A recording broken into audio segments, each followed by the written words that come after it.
દર્શક મિત્રો, હું મનીષા આહિર આજના હેલ્થ પ્લસ કાર્યક્રમમાં આપનું સ્વાગત કરું છું। આજે આપણી સાથે આ ચર્ચામાં જોડાયા છે સ્કિન સ્પેશિયાલિસ્ટ ડૉક્ટર મહેશભાઈ પટેલ કે જેઓ મેડિકલ ક્ષેત્ર સાથે છેલ્લા 10 વર્ષથી જોડાયેલા છે અને શહેરની અંદર ખાસું એવું તેવું નામ ધરાવે છે। પોતાની સ્કિન સ્પેશિયાલિસ્ટના લીધે તેઓ સુરતમાં તો જાણીતા છે, પરંતુ દક્ષિણ ગુજરાતમાં પણ તે એટલી જ નામના ધરાવે છે।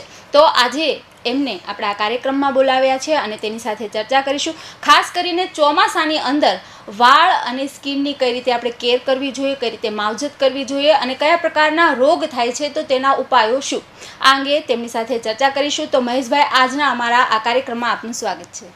તો દર્શક મિત્રો, આ કાર્યક્રમની શરૂઆત કરીએ આપણે ડૉક્ટર મહેશભાઈ પટેલ સાથે।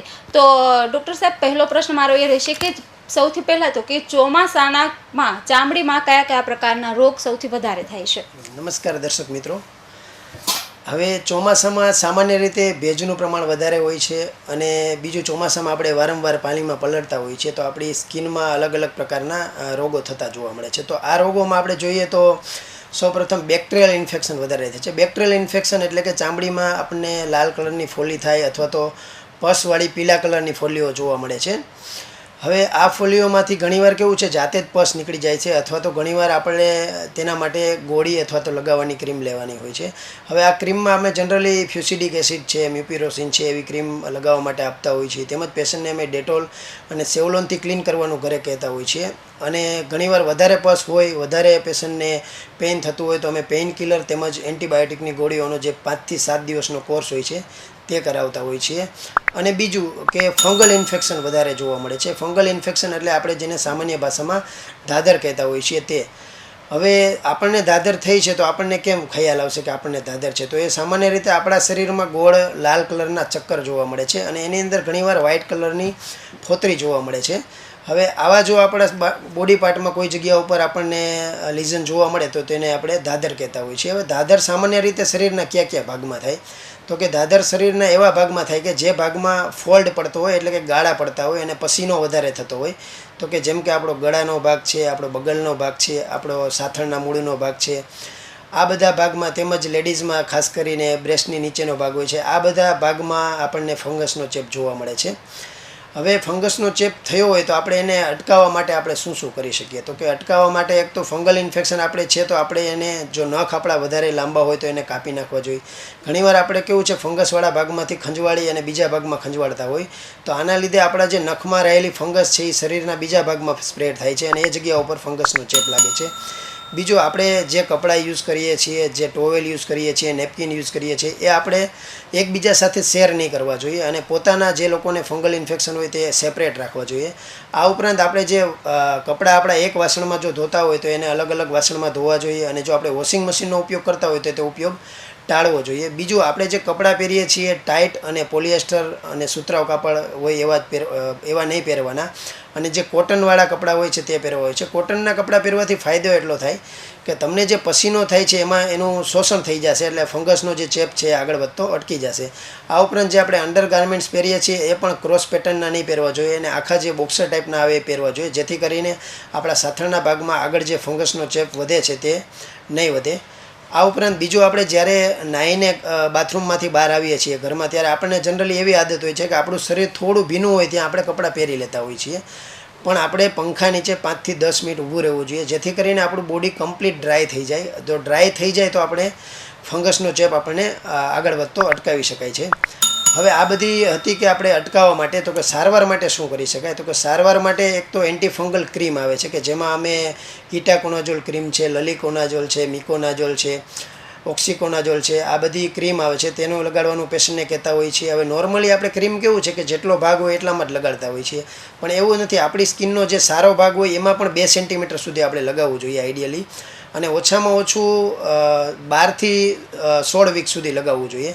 અને જો ક્રીમનો ઉપયોગ કરવા છતાંય આપણને વધારે ફંગલ ઇન્ફેક્શન હોય અને આપણે જો ફરક ન પડતો હોય તો આપણે એવા પેશન્ટોને ખાવા માટેની ગોળીઓ હોય છે જેમાં ઇટ્રાકોનાઝોલ કેપ્સ્યુલ છે, ફ્લુકોનાઝોલની ગોળીઓ છે, કીટોકોનાઝોલ ટેબ્લેટ છે, તેમજ ગ્રીસિયોફલ્વિન અને ટર્બિનાફિનની ટેબ્લેટ છે, આ અમે એડવાઇસ કરતા હોઈએ છીએ। અને ત્રીજું, ચોમાસામાં મેઇનલી ઇન્સેક્ટ બાઇટ, એટલે કે આપણે જે જીવજંતુઓના લીધે અમુક રિએક્શન વધારે થાય છે, કેમ કે ચોમાસામાં જીવજંતુઓનું પ્રમાણ વધારે હોય છે.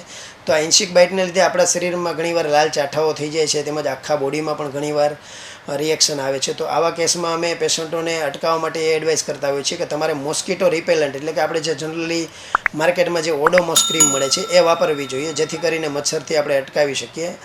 અને બીજું, ઘરે આપણે મચ્છરદાનીમાં સૂવાનું આગ્રહ રાખીએ, જેથી કરીને આપણને મોસ્કીટો બાઇટ ન થાય. હવે આ મોસ્કીટો બાઇટ ન થાય તો આપણે સ્કિન ચેન્જીસની સાથે મલેરિયા, ડેન્ગ્યુ આ બધા રોગને પણ આપણે અટકાવી શકીએ છીએ. અને મોસ્કીટો બાઇટ હોય તો એવા પેશન્ટોને અમે ખંજવાળ નહીં આવે એના માટે એન્ટી હિસ્ટામિનિકની ગોળીઓ તેમજ એન્ટીબાયોટિક અને સ્ટીરોઇડવાળી જે કોમ્બિનેશનવાળી ક્રીમ હોય છે તે લગાવવા માટે આપતા હોઈએ છીએ. આ ઉપરાંત ચોમાસામાં ભેજવાળું વાતાવરણ હોવાથી આપણા સ્કિન એકદમ ઓઇલી રહે છે. તો ઓઇલી સ્કિન રહેવાથી આપણને ખીલ વધારે થાય છે. તો આવા કેસમાં અમે પેશન્ટને ખીલ વધારે ન થાય એના માટે વારંવાર પેશન્ટને ફેસ વોશ કરવાની એડવાઇસ આપતા હોઈએ છીએ. અને એમાં અમે સેલિસિલિક એસિડ અને ગ્લાયકોલિક એસિડવાળું જે ફેસ વોશ આવે છે તે એડવાઇસ કરીએ છીએ. અને આ ઉપરાંત ઘણીવાર ચોમાસામાં ફૂટ ક્રેક પણ વધારે થાય છે, તેમજ આ ઉપરાંત જે ખસની બીમારી છે તે પણ આપણને વધારે થતી જોવા મળે છે. તો ચોમાસામાં આ બધા આપણને સ્કિન ચેન્જીસ સામાન્ય રીતે જોવા મળતા હોય છે. મહેશભાઈ, આ વાત થઈ ચામડીના રોગની અને તેને મટાડવા માટેની. હવે જો હું વાળની વાત કરું તો ચોમાસામાં વાળમાં કયા કયા પ્રકારના રોગ થઈ શકે છે અને તેમની સારવાર શું હોય છે? હવે ચોમાસામાં સામાન્ય રીતે ભેજવાળું વાતાવરણ હોય છે, એટલે ભેજવાળા વાતાવરણના લીધે આપણા જે માથાનો જે સ્કાલ્પનો ભાગ હોય છે એમાં ઓઇલનું સિક્રિશન જનરલી વધારે થતું હોય છે. તો આવા કેસમાં આપણને સેબોરિક ડર્મેટાઇટિસ, એટલે કે આપણે જેને સાદી ભાષામાં ડેન્ડ્રફ કહીએ છીએ, તે થાય છે. બીજું, ટીનિયા કેપાઇટિસ, એટલે કે એક જાતનો ફૂગનો ચેપ માથામાં થાય છે. બીજું, નાની નાની પીળી પીળી ફોલ્લીઓ જે વાળના મૂળમાં થાય છે. અને વાળ એકદમ રફ, ડ્રાય અને હેરફોલની કમ્પ્લેન ચોમાસામાં જનરલી પેશન્ટને વધારે હોય છે. તો સામાન્ય રીતે આપણે કેવું છે કે વાળ ભીના હોય ત્યાં જ સીધા આપણે એને ઓળતા હોય, અથવા તો આપણે જે કાકસો યુઝ કરતા હોય એના પાંખા એકદમ નજીક નજીક હોય, તો આપણે એવો કાકસો યુઝ કરવો જોઈએ કે જે ટૂથ હોય એની વચ્ચે અને બીજા ટૂથની વચ્ચે સ્પેસ વધારે હોય, જેથી કરીને આપણે ઇઝીલી વાળને ઓળી શકીએ અને વાળને ડેમેજ નહીં થાય. અને જે વુડન કોમ્બ આવે છે, ઘણીવાર લાકડાનો જે કોમ્બ આવે છે એ યુઝ કરવો જોઈએ, જેથી કરીને આપણને વાળને ડેમેજ થતું અટકાવી શકીએ છીએ. બીજું, આપણે જ્યારે ચોમાસામાં વાળ ધોવાનું હોય એના હાફ એન અવર પહેલાં આપણે કોપરેલ ઓઇલ કે જે આપણે કોકોનટ ઓઇલ લગાવતા હોય તો એ લગાવીને પછી અડધો કલાક પછી અથવા કલાક પછી હેર વોશ કરવા જોઈએ, જેથી કરીને જો વાળ ઉપર ઓઇલ હશે તો એ વધારે પ્રમાણમાં પાણીનું શોષણ વાળમાં નહીં થાય, એટલે વાળને ડેમેજ આપણે અટકાવી શકીએ અને આગળ ફંગસનો ચેપ પણ અટકાવી શકીએ. હવે બીજું કે જો આપણને માથામાં ડેન્ડ્રફ હોય તો એના માટે શું કરી શકાય? તો કે ડેન્ડ્રફના જનરલી બે પ્રકાર હોય છે. એક તો ડ્રાય ડેન્ડ્રફ હોય અને વેટ ડેન્ડ્રફ હોય. ડ્રાય ડેન્ડ્રફ એટલે તમે માથામાં હાથ આમ ફેરવો અને જે નીચે ખરે છે તેને ડ્રાય ડેન્ડ્રફ કહેવાય. અને વેટ ડેન્ડ્રફ એટલે તમે જ્યારે માથું ધોયા પછી તમારો નખ હોય છે જે માથામાં તમે લગાવો તો નખની અંદર જે આવે છે એને અમે વેટ ડેન્ડ્રફ કહેતા હોઈએ છીએ. તો એના માટે અમે મેડિકેટેડ શેમ્પૂ હોય છે એ પેશન્ટને અમે એડવાઇસ કરતા હોઈએ છીએ. આ મેડિકેટેડ શેમ્પૂમાં જો એકદમ વધારે સિવિયર ડેન્ડ્રફ હોય, એટલે કે વધારે જાડી સફેદ કલરની પોપડી ખરતી હોય, તો એવા કેસમાં અમે પેશન્ટને કોલ્ટાર અને સેલિસિલિક બેઝડ જે શેમ્પૂ હોય એની એડવાઇસ કરતા હોઈએ છીએ. અને જો માઇલ્ડ, એટલે કે વધારે પડતો ડેન્ડ્રફ નહીં હોય તો એવા કેસમાં અમે પેશન્ટને કીટાકોનોઝોલ, ઝિંક પાયરેથિયોન, સાયક્લોપાયરેક્સ ઓલેમાઇન, પાયરોલેક્ટેમાઇન આ બધા કન્ટેનવાળા જે શેમ્પૂ હોય છે એ એડવાઇસ કરતા હોઈએ છીએ. અને ઘણીવાર માઇલ્ડ શેમ્પૂ જેમાં ફ્લુઓસિનોલોલ એસેટોનાઇડ હોય છે કે જે અમે પેશન્ટને મેન્ટેનન્સ માટે યુઝ કરવા માટે આપતા હોઈએ છીએ. અને બીજું, આ ઉપરાંત જો બીજા કોઈ પણ ફંગલ ઇન્ફેક્શન હોય અને આ શેમ્પૂ યુઝ કરવાથી જો ન જાય તો એવા પેશન્ટોને અમે ખાવા માટેની જે એન્ટી ફંગલની ગોળી હોય છે કે જેમાં કીટાકોનોઝોલની ટેબ્લેટ હોય છે, તેમજ વધારે ઓઇલ સિક્રેશન થતું હોય તો એમાં અમે આઇસોટેટિનોઇનની પણ ઘણીવાર વિટામિન એની પણ એડવાઇસ કરતા હોય છે. તમે જ્યારે ડેન્ડ્રફની વાત કરી રહ્યા છો, જનરલી આજે આ સામાન્ય દરેકની એક પરેશાની બની ગઈ છે, પણ હું એમ પૂછવા માંગુ કે શું ડેન્ડ્રફ અને મટાડવા માટેનો કોઈ ઘરગથ્થુ ઉપચાર ખરો? અને ડેન્ડ્રફ જો હેરમાં થયો હોય અને જનરલી બધાને હોય છે તો એનાથી વાળમાં શું ફરક પડી શકે છે? હવે ડેન્ડ્રફનું મેં તમને મેડિકેટેડ સોલ્યુશન તો આપ્યું કે આપણે જે મેં તમને કીધું કે એન્ટી ફંગલ જેમ કે કીટાકોનોઝોલ આ બધા શેમ્પૂવાળા યુઝ કરવા જોઈએ. હવે ઘરગથ્થુ જો આપણે ડેન્ડ્રફ માટે કંઈ કરવું હોય તો આપણે ઘણીવાર કેવું છે, નીમ છે અને ટર્મરિક, એટલે કે લીમડાનો જે પાવડર હોય અને હળદર, એને મિક્સ કરી અને એની પેસ્ટ બનાવી અને જનરલી પેશન્ટને એડવાઇસ કરતા હોય ઘણીવાર, અથવા તો પેશન્ટ પણ અમને કહેતા હોય કે અમે આવું યુઝ કર્યું છે, તો એ 20 મિનિટ અમે લગાવી અને પેશન્ટને પછી વાળ ધોવાનું કહેતા હોય છે. તો આ હવે ટર્મરિક છે એ બેઝિકલી એન્ટી ઇન્ફ્લામેટરી, એટલે તમારા વાળમાં જે સૂજન હોય, ખંજવાળ આવતી હોય, આ બધી વસ્તુઓ તેમજ ફંગસ હોય એનું પ્રમાણ ઘટાડે છે અને એમાં એન્ટીઓક્સિડન્ટનું પ્રમાણ વધારે હોય છે. એટલે કે જે સૂર્યપ્રકાશના લીધે આપણે ઘણીવાર વાળનું જે ડેમેજ થતું હોય તો એને પણ આપણે જે ટર્મરિક એટલે કે હળદર જે હોય છે એ એના સામે પ્રોટેક્શન આપે છે. બીજું આપણે જે મેથી હોય છે, મેથીના બીજ હોય છે, એને આપણે ઓવરનાઇટ આખી રાત પલાળી અને બીજા દિવસે જે એનું પાણી હોય છે એ પાણી તમે માથામાં નાખી અને એને 20 મિનિટ રાખો અને ત્યાર પછી તમે સામાન્ય શેમ્પૂથી ધોઈ નાખો તો પણ તમને ડેન્ડ્રફમાં રાહત થાય છે. અને ત્રીજું, તમે 1 ચમચી જેટલું કોકોનટ ઓઇલ લો, એમાં તમે 2 ઓરેન્જનું જ્યુસ લો તેમજ 2 લેમનનું જ્યુસ, આ બધું મિક્સ કરી એની પેસ્ટ બનાવી અને તમે એને માથામાં નાખી અને 20 મિનિટ રાખો અને ત્યાર પછી એને તમે વોશ કરી નાખો. કેમ કે જે લેમન હોય છે એમાં જે એસિડ હોય છે એના લીધે જે વાળમાં ઘણીવાર આલ્કલાઇન જે હોય છે જેના લીધે ઇરિટેશન થતું હોય છે, તો આ બધું એને અટકાવી શકાય છે. આ આપણે ઘરગથ્થુ ઉપચાર કરી શકીએ. બીજું, ડેન્ડ્રફના લીધે આપણને શું થઈ શકે તો કે સમય જતાં ડેન્ડ્રફ જો લાંબો સમય સુધી આપણા વાળના મૂળમાં રહે તો વાળના મૂળને નબળા કરી નાખે છે અને સમય જતાં વાળ ખરવા લાગે છે અને આપણને માથામાં સિવિયર ખંજવાળ એટલે કે ઇચિંગ થાય છે. તો આ બધા ચેન્જીસ, ડેન્ડ્રફ લાંબો સમય રહે તો આ બધા ચેન્જીસ થતા હોય છે. તેમજ સમય જતાં જો લાંબો સમય ડેન્ડ્રફ રહે તો આપણા વાળ પણ સફેદ થઈ જતા હોય છે. હું એ પૂછવા માંગીશ કે અઠવાડિયામાં વાળ આપણે કેટલી વાર ધોવા જોઈએ અને હેરની અંદર એટલે કે વાળમાં કન્ડિશનર કેટલું મહત્વનું છે? હવે આઈડિયલી તમારું પહેલાં તો સ્કાલ્પ કેવું છે એના આધારે અમે ડિસાઇડ કરતા હોઈએ કે તમારે કેટલા અઠવાડિયામાં કેટલી વાર વાળ ધોવા. હવે ઘણીવાર કેવું છે, જે લોકોને એકદમ ઓઇલી સ્કાલ્પ હોય, સિવિયર ડેન્ડ્રફ હોય, તો એવા લોકોને અમે ઇનિશિયલી 1 વીક માટે ડેઇલી વાળ ધોવાનું કહેતા હોઈએ છીએ અને ત્યાર પછી ડેન્ડ્રફ ઓછો થઈ જાય તો બીજા વીકમાં અલ્ટરનેટ ડે, ત્રીજા વીકમાં ટ્વાઇસ એ વીક અને ચોથા વીકમાં વીકલી 1 વાર કહેતા હોઈએ છીએ. અને ત્યાર પછી દર 10 દિવસે અથવા 15 દિવસે 1 વાર મેન્ટેનન્સમાં અમે પેશન્ટને શેમ્પૂ યુઝ કરવાનું કહેતા હોઈએ છીએ. અને ઘણીવાર પેશન્ટને જો એકદમ ખોડો કે એવું કાંઈ નહીં હોય, નોર્મલ સ્કાલ્પ હોય અથવા ડ્રાય હોય, તો એવા લોકોને અમે વીકમાં 2 વખત શેમ્પૂ યુઝ કરવાનું કહેતા હોઈએ છીએ. હવે રહી કન્ડિશનરની વાત. હવે ચોમાસામાં કેવું છે કે જનરલી આપણી માથામાં ઓઇલનું પ્રમાણ વધારે હોય એટલે આપણે પ્રમાણમાં બીજી ઋતુ કરતાં કન્ડિશનરની ઓછી જરૂર પડે કેમ કે ઓઇલ હોવાથી. હવે આપણા વાળમાં જે ઓઇલ હોય છે એ બેઝિકલી કન્ડિશનર જેવું જ કામ આપે છે એટલે આપણે કન્ડિશનરની જરૂરિયાત ઓછી રહેતી હોય છે. પરંતુ જે લોકોને સિવિયર ડ્રાય હેર હોય તો એવા લોકોને અમે ફ્રિકવન્ટલી કન્ડિશનર કરવાની એડવાઇસ કરતા હોઈએ. હવે કન્ડિશનરમાં પણ એવું છે કે અલગ અલગ પ્રકારના કન્ડિશનર હોય. એક લીવ-ઓન કન્ડિશનર હોય છે, એક લીવ-ઓફ કન્ડિશનર હોય છે. લીવ-ઓન એટલે કે તમે લગાવી અને એને લોંગ ટર્મ સુધી રાખી મૂકવાનું, કે તમે આજે વાળ ધોયા તો આજે કન્ડિશનર કર્યું તો હવે બીજા 2 દિવસ પછી ધોતા હોય તો ત્યાં સુધી એમને રહેવા દેવાનું, તો એને અમે લીવ-ઓન કન્ડિશનર કહેતા હોઈએ છીએ. તો આ લીવ-ઓન કન્ડિશનર અમે સામાન્ય રીતે જે લોકોને એકદમ સિવિયર ડ્રાય હેર હોય એવા લોકોને એડવાઇસ કરતા હોઈએ છીએ. અને લીવ ઓફ કન્ડિશનર એટલે કે જે માથામાં નાખી અને 5 થી 10 મિનિટ રાખી અને પછી હેર વોશ કરી દેવાના હોય એને અમે લીવ ઓફ કન્ડિશનર કહેતા હોઈએ છીએ. અને કન્ડિશનર સામાન્ય રીતે આપણે વાળના મૂળના ભાગમાં નથી લગાડવાનું હોતું, પરંતુ વાળના ઉપરના ભાગમાં લગાવવાનું હોય છે. કન્ડિશનર બેઝિક આપણા વાળમાં શું કામ કરે તો કે કન્ડિશનર છે એ તમારા વાળ ઉપર એક પ્રકારનું લેયર બનાવે છે, જેથી કરીને જે વાળનું પ્રોટીન હોય છે કેરાટીને ડેમેજ ન થાય. અને આ ડેમેજ ન થાય એના લીધે તમારે જે વાળના, ઘણીવાર લેડીઝ એવી કમ્પ્લેન કરતી હોય છે કે વાળ ફાટી જાય છે અને તો એને અમે સ્પ્લિટ એન્ડ કહેતા હોઈએ છીએ. તો આ સ્પ્લિટ એન્ડ જો કન્ડિશનર તમે રેગ્યુલર યુઝ કરતા હોય તો એને તમે અટકાવી શકો છો. તમે જે વાત કરી કન્ડિશનર કે ભાઈ હેર માટે ચોમાસામાં હેર ઓઇલ વધારે હોય છે એટલે જરૂર છે, પણ જનરલી કન્ડિશનર કઈ રીતે એનો યુઝ કરો છો? દર વખતે હેર ધોઈને જ કન્ડિશનર વાપરી શકાય? અને બીજું, હા, જેમ ડેન્ડ્રફની તમે ઘરગથ્થુ ઉપચારની વાત કરી, તો શું કન્ડિશનર ઘરગથ્થુ ઉપચાર ખરો એનો કોઈ? હવે કન્ડિશનર કેવું છે, આપણે સામાન્ય રીતે જે એશિયન કન્ટ્રીઓ હોય કે જે આપણે સ્પેશિયલી આપણા જે સૌરાષ્ટ્ર રીજન કે આ રીજનમાં કે જે આપણે જનરલી ઓઇલ નાખવાની આપણે આદત હોય છે, તો હવે ઓઇલ એક આપણું છે એ કન્ડિશનર તરીકે જ કામ કરે છે.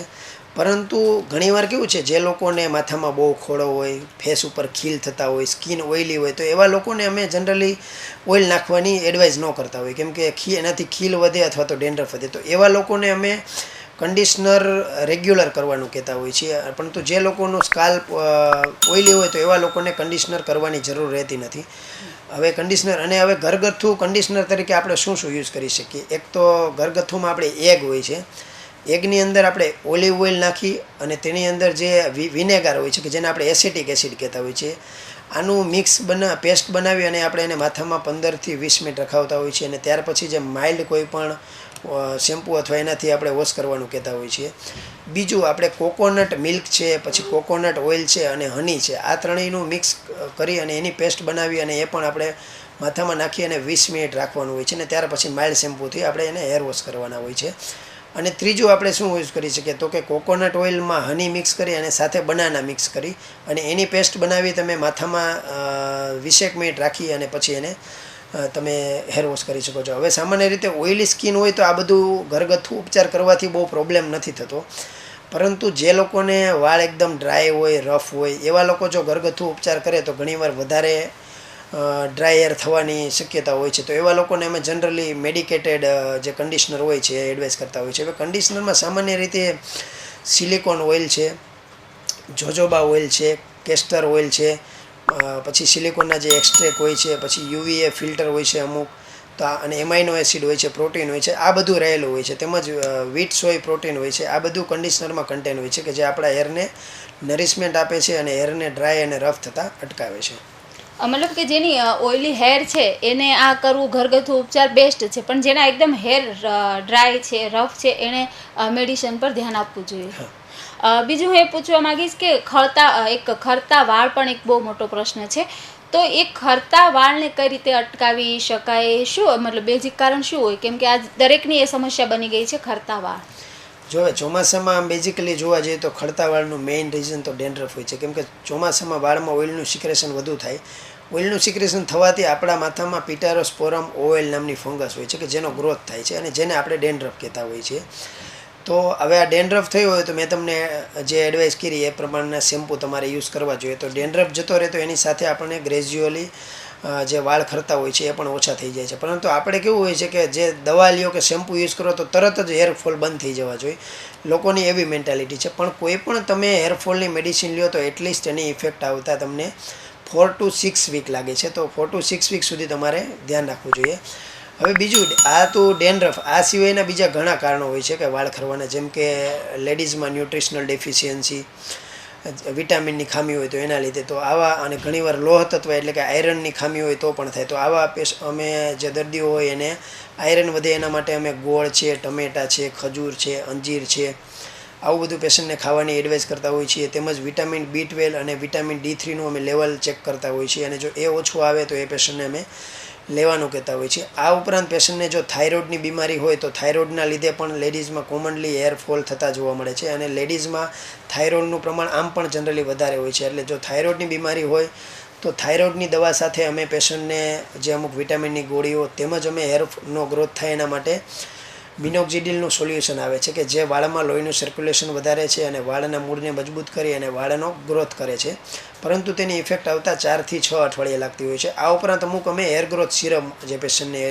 એડવાઇસ કરતા હોય છે એમાં એનાવિસ, પ્રોમોઇસ છે, પછી ટ્રાયસિટલ પેપ્ટાઇડ છે, આ અલગ અલગ પ્રકારના અંદર ગ્રોથ ફેક્ટર રહેલા હોય છે, તેનો એડવાઇસ કરીએ છીએ.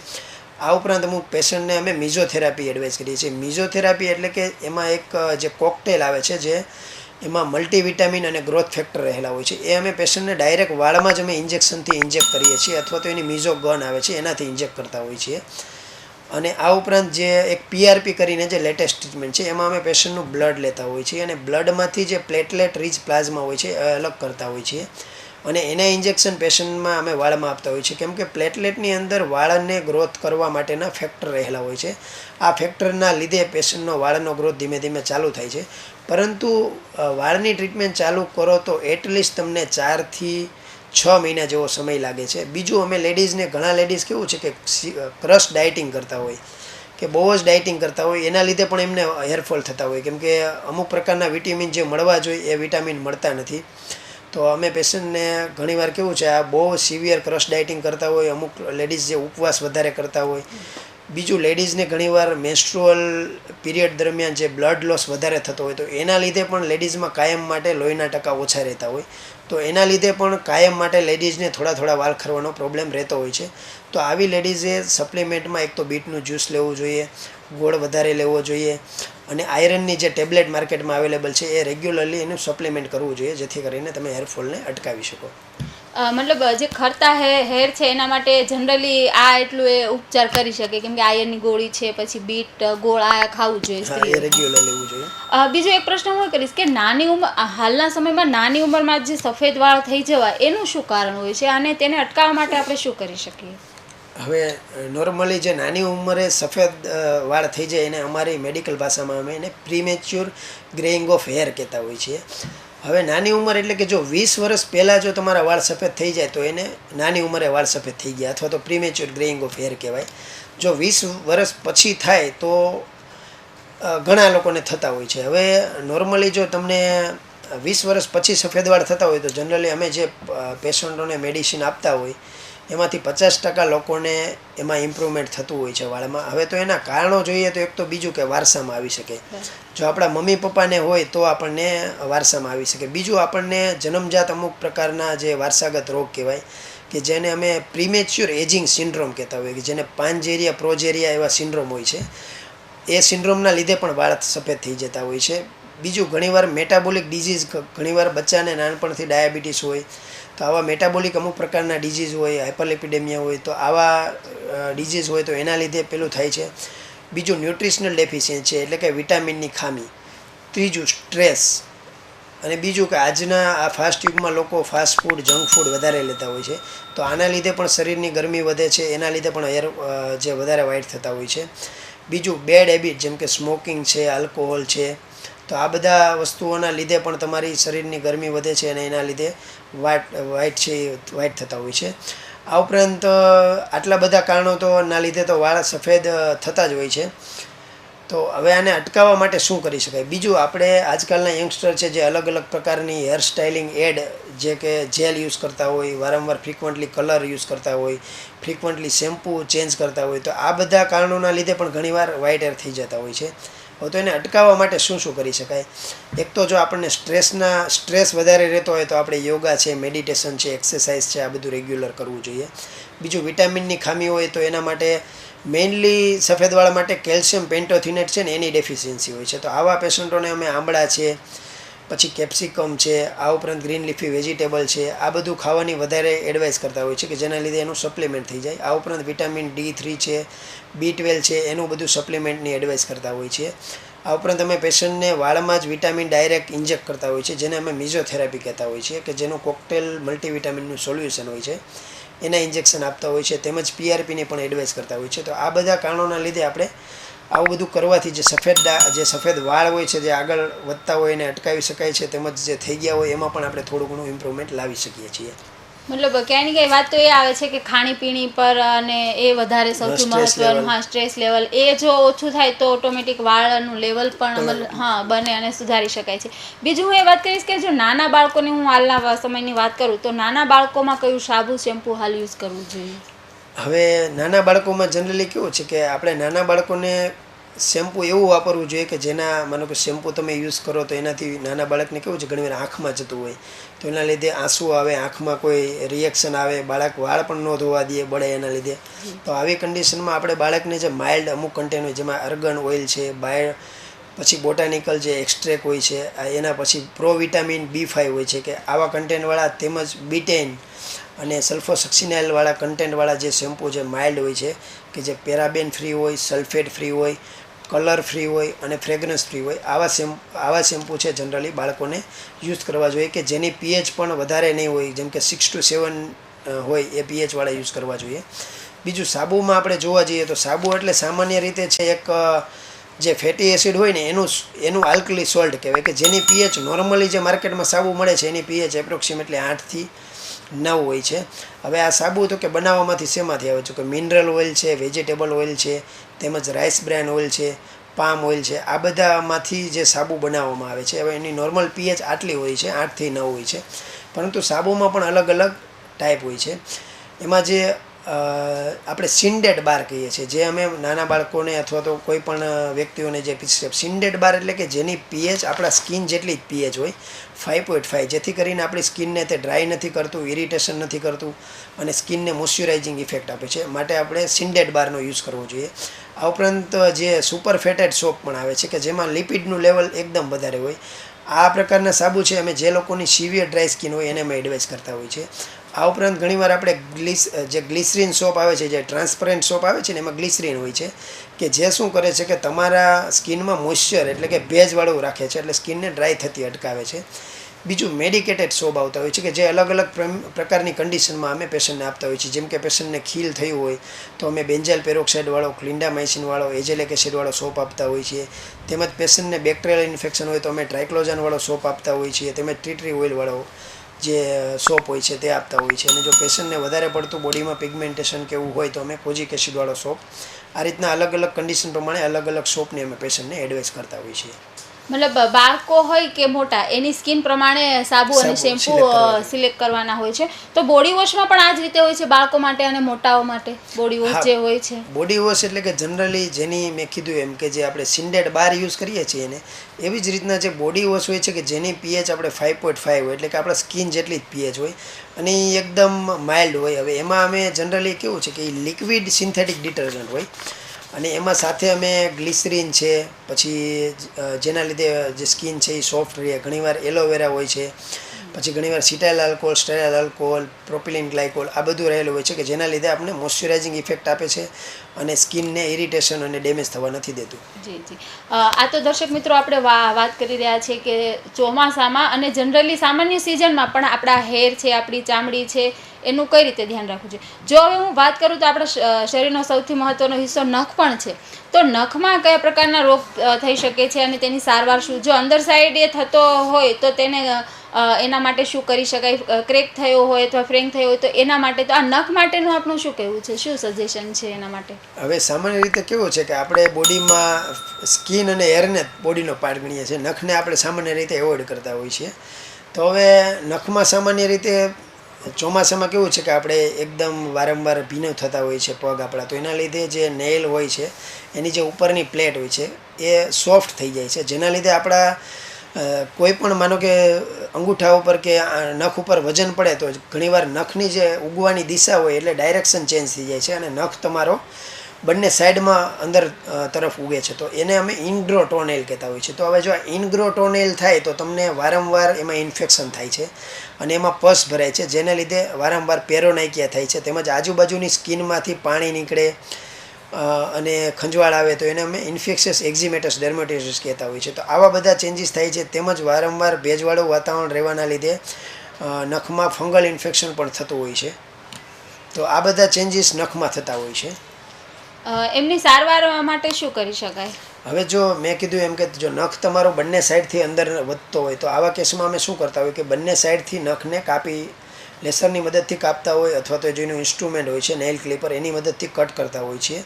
અને જે એની મેટ્રિક્સ હોય છે એને અમે લેસર વડે બંચ કરતા હોય છીએ અથવા તો અમે કેમિકલ કોટરાઇઝેશન કરતા હોય છીએ, જેથી કરીને જે સાઈડનો નેલ છે ભવિષ્યમાં આવતો નથી. ભવિષ્યમાં સાઈડનો નેલ નહીં આવે એટલે તમને જે વારંવાર રસી ભરાય છે, વારંવાર દુખાવો થાય છે, તમે એના લીધે શૂઝ નથી પહેરી શકતા, તો આ બધું તમે ને પ્રોબ્લેમ જે હોય છે એ જતા રહે છે. બીજું, નેલમાં ફંગલ ઇન્ફેક્શન થતું હોય છે. જેમ બોડીમાં ફંગલ ઇન્ફેક્શન થાય એવી જ રીતે નેલમાં થાય છે. હવે સામાન્ય રીતે જો નેલમાં ફંગલ ઇન્ફેક્શન થાય તો એનો કોર્સ બોડીનો જે ફંગલ ઇન્ફેક્શન હોય એના કરતાં ખૂબ જ વધારે હોય છે. જેમ કે આપણને જો હાથના નખમાં ફૂગનો ચેપ થાય તો તમારે એટલીસ્ટ 6 મહિના ફંગસની જે એન્ટીફંગલ ગોળીઓ આવે છે તે લેવી જોઈએ. અને જો એ પગના નખમાં થાય તો એટલીસ્ટ તમારે 1 યર એટલે કે 1 વર્ષ સુધી દવા લેવી હોય છે. હવે આ પ્રકારની દવાઓમાં અમે પેશન્ટને લલિકોનાઝોલની ક્રીમ છે, એમોરોલ્ફિનની ક્રીમ છે, તેમજ આ ઉપરાંત નેઇલ લીકર આવે છે. નેઇલ લીકર એટલે કે આપણે જેમ લેડીઝ નેઇલ પોલિશનું યુઝ કરીએ એ ટાઈપનું નેઇલ લીકર આવે છે, જેમાં એમોરોલ્ફિન હોય છે અને સિક્લોપાયરોક્સ ઓલેમાઇન હોય છે, જે અમે પેશન્ટને નેઇલ પોલિશની જેમ લગાવવા માટે આપતા હોય છીએ, જે એમને વીકમાં સોમવારથી શનિવાર સુધી લગાવવાનું હોય છે અને રવિવારે એને ક્લીન કરી અને પાછું સોમવારથી સ્ટાર્ટ કરવાનું હોય છે. આ ઉપરાંત ખાવાની જે એન્ટીફંગલ ગોળીઓ હોય છે એમાં અમે પેશન્ટને ટર્બિનાફિન છે, ઇટ્રાકોનાઝોલ છે એના પલ્સ થેરાપીમાં આપતા હોય છે અને એ પણ 1 વર્ષ સુધી કન્ટિન્યુ આપતા હોય છે કે જેથી કરીને આપણે એમનું રિઝલ્ટ સારું મળે. અને બીજું, ચોમાસામાં સામાન્ય રીતે તમારા જે નેલ હોય છે તમારે ટ્રીમ રાખવા જોઈએ, કાપેલા રાખવા જોઈએ. જો તમે નખ લાંબા રાખશો તો એની અંદર તમારે કચરો છે, ચોમાસામાં જે આપણે બહાર નીકળતા હોય તો ગંદુ પાણી હોય છે એ બધું અંદર જાય છે અને એના લીધે ફંગસ ડેવલપ થાય છે. આ ઉપરાંત તમારે જે શૂઝ પહેરો છો એ બને ત્યાં સુધી ચોમાસામાં ટાળવું જોઈએ શૂઝ પહેરવાનું. તમે સેન્ડલ પહેરો અથવા તો ખુલતા ચપ્પલ પહેરો, જેથી કરીને તમને હવા ઉજાસ રહે અને પગના જે આંગળાની વચ્ચે ફંગસ થાય છે એને પણ તમે એવોઇડ કરી શકો છો. આ ઉપરાંત જો તમે માનો કે શૂઝ પહેરતા જ હોય તો શૂઝ માનો કે તમારે વરસાદના પાણીમાં ભીના થાય છે તો પછી એને શૂઝ આપણે જનરલી 2 કલાક 4 કલાક પહેરી રાખતા હોય છે. તો આવી કન્ડિશનમાં આપણે પગના આંગળાની વચ્ચે નખમાં સિવિયર ફંગલ ઇન્ફેક્શન થવાની શક્યતાઓ રહે છે. અને આ નખમાંથી પછી આપણે હાથના નખમાં આવે અને પછી બોડીના બીજા પાર્ટમાં ફંગસ આવે છે. એટલે આમ કરતાં ફંગસ આખા શરીરમાં ધીમે ધીમે થઈ જાય છે. મહેશભાઈ, જનરલી જો હું વાત કરું નખને લઈને, તો જે મહિલાઓ છે એને વધારે થતી, જે કપડાં ધોતી હોય, પાણીમાં વધારે રહેતી હોય, સાબુના લીધે, તો આવું કેમ? એનો શું ઉપાય હોઈ શકે? હવે જો લેડીઝમાં થવાનું કારણ એવું છે કે લેડીઝને મોસ્ટલી ઘણીવાર કેવું છે, સાબુ પાણીની એલર્જી થતી હોય, આખો દિવસ સાબુમાં કામ કરતા હોય. તો આવા લેડીઝને અમે જનરલી જે સિલિકોનના ગ્લોવ્સ આવે છે કે તમે જ્યારે સાબુ પાણીમાં કામ કરો છો તો આ સિલિકોનના ગ્લોવ્સ પહેરી અને કામ કરો. સામાન્ય રીતે લેડીઝને સાબુ પાણીમાં 2 કલાક જેટલું કામ રહેતું હોય છે. તો આ 2 કલાક સુધી એમને સિલિકોનના ગ્લોવ્સ પહેરવા જોઈએ. અને કામ પતી જાય એટલે એને સિલિકોનના ગ્લોવ્સ છે વ્યવસ્થિત કાઢી અને એને થોડું જ્યાં તડકો આવતો હોય, વધારે પડતો નહીં પણ લાઇટ આવતી હોય, એ જગ્યા ઉપર મૂકી દેવા, જેથી કરીને બીજા દિવસે તમારે જ્યારે પહેરવાના થાય ત્યાં કમ્પ્લીટ ડ્રાય થઈ ગયા હોય. બીજું, આ કામ પતે એટલે તરત લેડીઝે મોઇશ્ચરાઇઝર લગાવવાની આદત રાખવી જોઈએ, જેથી કરીને તમારી સ્કિન મોઇસ્ટ રહે. અને જે માનો કે સાબુ પાણી થોડું ઘણું પણ હાથમાં લાગ્યું હોય તો એની રિએક્શન ન આવે. આ ઉપરાંત બીજું, લેડીઝમાં જે આપણે શાકભાજી કાપતા હોય તો એમાં જ્યારે શાકભાજીનો જે અંદરથી રસ નીકળે છે એ પણ જો ચામડી ઉપર પડે તો એના લીધે પણ ઘણીવાર લેડીઝને એલર્જી થતી હોય છે. તો આવા કેસમાં જે સાદા ટ્રાન્સપરન્ટ જે પ્લાસ્ટિક ગ્લોવ્સ આવે છે એ યુઝ કરવા જોઈએ, જેથી કરીને આપણે જે આગળ લેડીઝને ફંગલ ઇન્ફેક્શન થતું હોય તો એને અટકાવી શકીએ છીએ. અને જો થાય તો એના માટે અમે જનરલી લેડીઝને એન્ટીફંગલની ક્રીમ અને ગોળીઓ અને એનો અમે કોર્સ કરાવતા હોઈએ છીએ, જેથી કરીને આપણે એને ક્લિયર કરી શકીએ. દર્શક મિત્રો, આપણે ચર્ચા કરી રહ્યા છીએ હેલ્થ પ્લસ કાર્યક્રમમાં સ્કિનને લઈને, અને ખાસ કરીને હેર અને નખ અને આપણી ચામડીને લઈને ચર્ચા કરી. મહેશભાઈ, આપ સુરત સહિત દક્ષિણ ગુજરાતમાં ખાસું એવું નામ ધરાવો છો. અમારા દર્શક મિત્રોને આપનો સંપર્ક કરવો હોય તો કઈ અને કેવી રીતે મળી શકો? હલો દર્શક મિત્રો, હું ડૉક્ટર મહેશ પટેલ. હું છેલ્લા 10 વર્ષથી સુરતમાં પ્રાઇવેટ પ્રેક્ટિસ કરું છું અને મારા ક્લિનિકનું નામ છે Patel skin care and cosmetic laser clinic and hair transplant centre, 3rd floor Sayona building, Dairy Don આઈસ્ક્રીમની ઉપર, ગંગેશ્વર સોસાયટીના નાકે, હીરાબાગ પાસે, વરાછા મેઇન રોડ. અને કોન્ટેક નંબર છે 9409517957. આ નંબર ઉપર તમે કોન્ટેક કરી શકો છો. આ ઉપરાંત મારું ફેસબુકમાં પણ પટેલ સ્કિન કેરનું પેજ છે, ઇન્સ્ટાગ્રામમાં પણ મારું પટેલ સ્કિન કેરનું પેજ છે, તેમજ મારી યુટ્યુબ ચેનલ છે ડૉક્ટર મેક્સ સ્કિન એમડી, કે જે તમે એમાં ફોલો મને કરી શકો છો. અને મારા અલગ અલગ જે cosmetic related video, skin related video, nail related તેમજ હેર રિલેટેડ વિડીયોની ઇન્ફોર્મેશન, તેમજ મારા હેર ટ્રાન્સપ્લાન્ટના જે ક્લાયન્ટના રિવ્યૂ, તેમજ મારી જે હેર ટ્રાન્સપ્લાન્ટની આખી પ્રોસિજર છે એના રિલેટેડ મેં અલગ અલગ જે મારા વિડીયો યુટ્યુબ ચેનલમાં છે તેને તમે પણ જોઈ શકો છો. અને તમે કોઈ પણ ક્વેરી હોય તો તમે મારો કોન્ટેક નંબર ગૂગલમાંથી પણ મળી જશે, તો એના માધ્યમથી તમે મારો કોન્ટેક કરી શકો છો. Thank you. દર્શક મિત્રો, તો મહેશભાઈનો કઈ રીતે સંપર્ક કરો એ પૂરી ડિટેલ આપી દીધી. અને તમને કંઈ પણ પ્રોબ્લેમ લાગે તમારી સ્કિનને લઈને તો ચોક્કસ એમનો સંપર્ક કરો. ખુદ એ સ્પેશિયાલિસ્ટ છે અને ખાસું એવું નામ પણ ધરાવે છે. દર્શક મિત્રો, આપણે આ કાર્યક્રમને સમાપ્ત કરીએ તે પહેલાં મહેશભાઈ, આજનો આપનો મેસેજ અમારા દર્શક મિત્રોને શું રહેશે? મેસેજ એવો છે કે ચોમાસામાં તમે જ્યારે ઘરથી બહાર નીકળો ત્યારે તમારી જોડે રેનકોટ હોવો જોઈએ, તમારી જોડે છત્રી હોવી જોઈએ, તમારી જોડે એક ડ્રાય નેપકિન હોવું જોઈએ અથવા તો ટોવેલ હોવો જોઈએ. આટલી વસ્તુ તમે સાથે લઈને નીકળો, જેથી કરીને જે બધા જ પ્રોબ્લેમ છે વરસાદના પાણી અને ભેજના લીધે થાય છે તો એને તમે અટકાવી શકશો. અને બીજું, તમે જો ટાઇટ શૂઝ પહેરતા હોય તો એ પહેરવાનું એવોઇડ કરો, અને ખુલતા સેન્ડલ છે, ચપ્પલ છે એ પહેરવાનું ચોમાસામાં આગ્રહ રાખો. તો આટલું તમે કરશો તો તમે મોટાભાગના પ્રોબ્લેમથી, ચામડી, વાળના નખના પ્રોબ્લેમથી તમે બચી શકશો. Thank you. તો દર્શક મિત્રો, આ હતા મહેશભાઈ, અને તેમની સાથે ખૂબ જ ચર્ચા કરી ચોમાસાને લઈને અને ચામડીને લઈને, હેરને લઈને અને નખને લઈને. તો મહેશભાઈ, આજના અમારા હેલ્થ પ્લસ કાર્યક્રમમાં આપનો સમય આપવા બદલ હિન્દ ટીવી આપનો આભાર માને છે. Thank you. દર્શક મિત્રો, ફરી મળીશું આપણે બીજા કોઈ ડૉક્ટર સાથે બીજી ચર્ચાને લઈને હેલ્થ પ્લસ કાર્યક્રમમાં. ત્યાં સુધી મને મનીષા આહિરને રજા આપશો. નમસ્કાર.